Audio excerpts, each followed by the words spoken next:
Hi guys, it's King Kaiju here. Today we're going to be doing a Kaiju review for the first time here in a little bit. I'll talk a little bit more as to the absence of my videos here kind of towards the end because I don't want to bore anyone who's just watching the video for the figure with that. It's not really necessary. So without further ado, I will start talking about the thing that you all came here to see.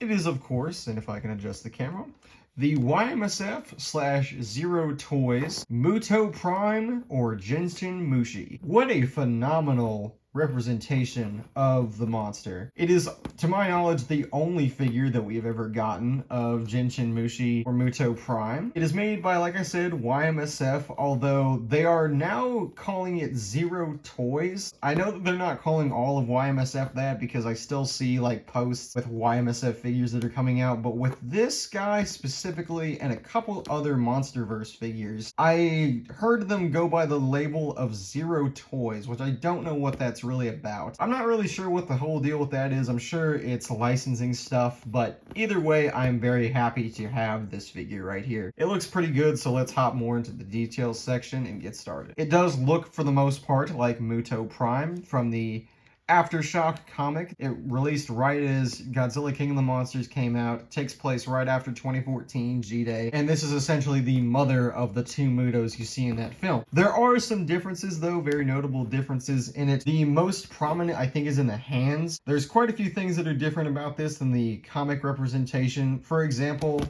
you can count here that it has 1, 2, 3 fingers and the thumb. Now in the comic it only had 2 fingers and a thumb.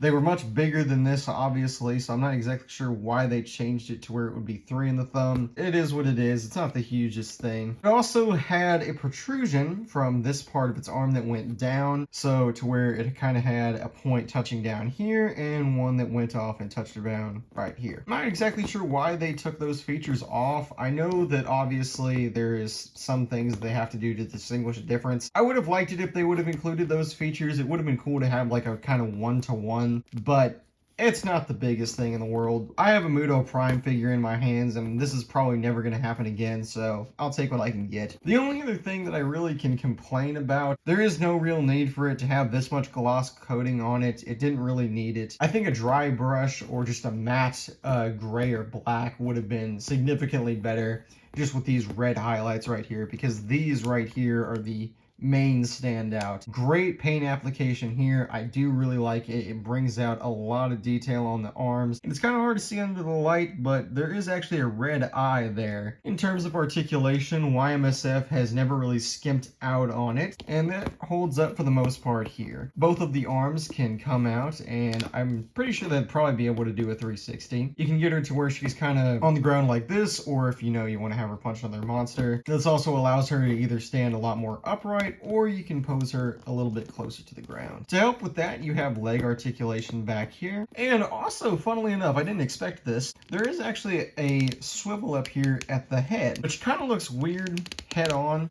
but I mean, it's not that big of a deal. Kind of gives her some emotion. You can emote with her a little bit more. If I had to complain about one thing, I would say that I think that there should have been a joint right here at the midsection of the arm at the elbow. That would have allowed for a little bit more playability, I think, with the arms, but I also understand these aren't exactly meant to be playables. I don't think any kid is going to be paying like 120 bucks to have one of these shipped over to them, but still, hey. With articulation done, of course, we're going to go into sizing now, and to start off, I'm going to go with the Godzilla that she fought against, which is of course the 2019 King of the Monsters Godzilla. If I stand her up to her full height here, you can see the Godzilla is a little bit taller. At her tallest, she's like a head under Godzilla here, which is not the coolest thing in the world, but still, I think it's cool nonetheless that they're about the same height. They're both about 6 inches. It just would have been cool to have her kind of like loom over Godzilla a little bit more, because in the comics she is bigger than he is. But still, you can give Godzilla a pretty good wallop with this guy. I do have another Godzilla figure here that I'll compare the Muto Prime with, and it is the